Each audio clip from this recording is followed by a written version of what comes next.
Hello, good morning. இன்றைக்கி வந்து ஓலன் பண்ணி காமிக்கலான் இருக்கேன். எல்லாருக்கும் தெரியும், எங்கள் ஓர்படி கேட்டிருந்தா அவளுக்காக வேண்டி ஓலன் பண்ணுறேன். எல்லோரும் பார்த்துங்கோ போடுறேன். இதுக்கு ஓடுங்கிற சாமான் வந்து ரொம்ப சிம்பிள் தான். இந்த வெள்ளை பூசணிக்காய் சொல்லுவோம் நம்ம ஊரில், அதை வாங்கி எவ்வளோ உங்களுக்கு வேணுமோ அவ்வளவு. நான் இதை 1/2 கிலோ அதை இங்கே கட் பண்ணி வச்சுருக்கேன். இப்படி துண்டமாக அப்படி கட் பண்ணிக்கணும். அப்புறம் இதை காராமணி பயிர், வெள்ளை காராமணி பயிர், இதை நாள் ராத்திரிக்கே தண்ணியில் ஊற போட்டுட்டேன்னா நல்லா ஊறிடும். இதோடு சேர்ந்து நல்லா வேகும்.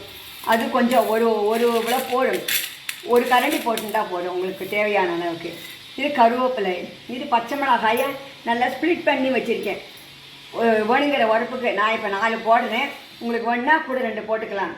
அப்புறம் இது ஒரு அரை தேங்காய் மூடி, இதை துருவி வச்சுருக்கேன். இதை பால் எடுத்து அதில் விட வேண்டியதுதான். இப்போ இதை என்ன பண்ணோம், இந்த ஊறப்பட்ட பச்சை பயிரையும் இதையும் சேர்த்து குக்கரில் தண்ணி விடாமல் மஞ்சப்பொடியும் போட வேண்டாம், உப்பு மட்டும் தூவி வேக வச்சேன்னா இதுலேருந்து தண்ணி நிறைய விட்டுக்கும். அதனால் அதுவே வெந்துடும். குக்கரில் ஒரு 2 சவுண்டு விட்டேன்னா சூப்பராக வெந்துடும். அப்புறம் அந்த தண்ணியை இருத்துடணும். இந்த தண்ணியை இருத்து அந்த தண்ணியிலேயே இந்த தேங்காய் பூ அரைச்சி அந்த பாலை மட்டும் பிழிஞ்சு விடணும், அவ்வளோதான். அதுதான் ஓலன். இந்த பச்சை மிளகாயும் போட்டு தேங்காய் பாலை போடும்போது பச்சை மிளகாய் கருவேப்பிலை எல்லாத்தையும் போட்டு கொதிக்க விடணும். கடைசியில் அடுப்பை அணைச்ச அப்புறம் பொடி கரண்டி தேங்காய் எண்ணெய் விட்டுன்னா இதுதான் வாசனை ஓலனுக்கு. அதை பண்ண வேண்டியதான். நான் பண்ணின அப்புறம் காமிக்கிறேன்.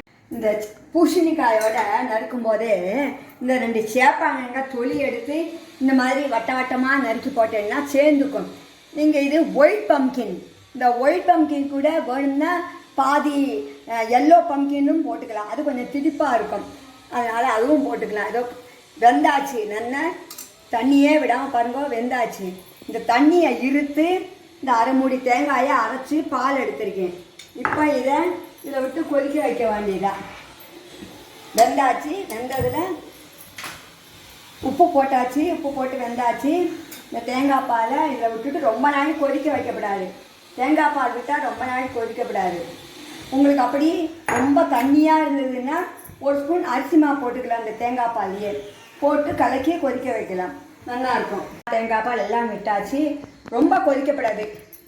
இப்போது ஒரு 2 ஸ்பூன் தேங்காய் எண்ணெய் விட்டாச்சு. அடுப்பை அணைச்சிட்டு தான் தேங்காய் எண்ணெய் வேணும். இப்போ கொஞ்சம் தண்ணியாக இருந்தால் கூட ஆற இருக்கின்றோம் நம்ம சாப்பிட்றதுக்குள்ள. அவ்வளோதான். ரொம்ப ஈஸி பண்ணுறது, உடம்புக்கும் நல்லது தேங்காய் பால் இருக்கிறதுனால.